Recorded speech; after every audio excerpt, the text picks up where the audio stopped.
I'm Howard Phillips Lovecraft, and today's question comes from Jeff, who wants to know my thoughts on the 1990s science-fictional serial program Babylon 5.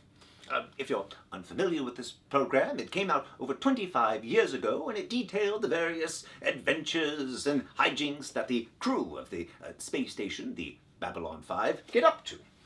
One thing that set it apart from many of shows in the science fiction genre is that it's not a show about exploration. You don't follow a plucky crew of heroes as they travel about the galaxy, exploring new planets, finding new civilizations. Instead, it focused on this location, this space station. And here you're able to see the long-term ramifications of people who have to live together, work together. You see all these different alien races coming together to battle one another or to try to reach diplomatic compromises. It was a show that was allowed to explore themes of politics and spirituality, but it never got too far lost in these lofty themes. It always maintained a certain level of groundedness in the interpersonal. You saw friendships and rivalries. It did a remarkable job of looking at the micro and the macro of this particular world.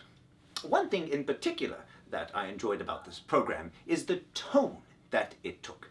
It didn't try to hold to a sort of naturalistic way of presenting its information. You weren't watching it like you would a documentary. Instead, everything was rather theatrical. People would give these grand declaimed speeches. There was a sort of stentorian air about the whole thing, to the point that it was almost like you were watching not a program about life in the far distant future, but almost as if you were seeing a play about some grand epic past, like watching a production of Shakespeare's Julius Caesar, but with space monsters.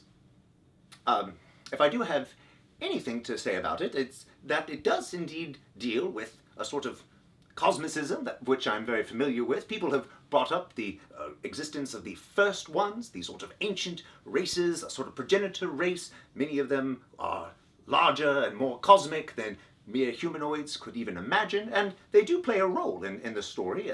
They get involved in the politics, they meddle around in the genetics of all the various races. It is rather charming to see some degree of inspiration, perhaps, from my great cosmic entities in this particular program. But if there's one thing that I do have to say as far as criticism goes, it's simply that it's just not as good as Deep Space Nine. I say, Garrick, you're a humble tailor. Would you like to go with me on a space adventure in the Gamma Quadrant? That depends. Do you still have some sort of space slug in your abdomen, Jadzia? Yes. Well, then you bet your sweet bippy I do. I'm sorry, it's just an objectively better program. As always, I'm Howard Phillips Lovecraft. Thank you.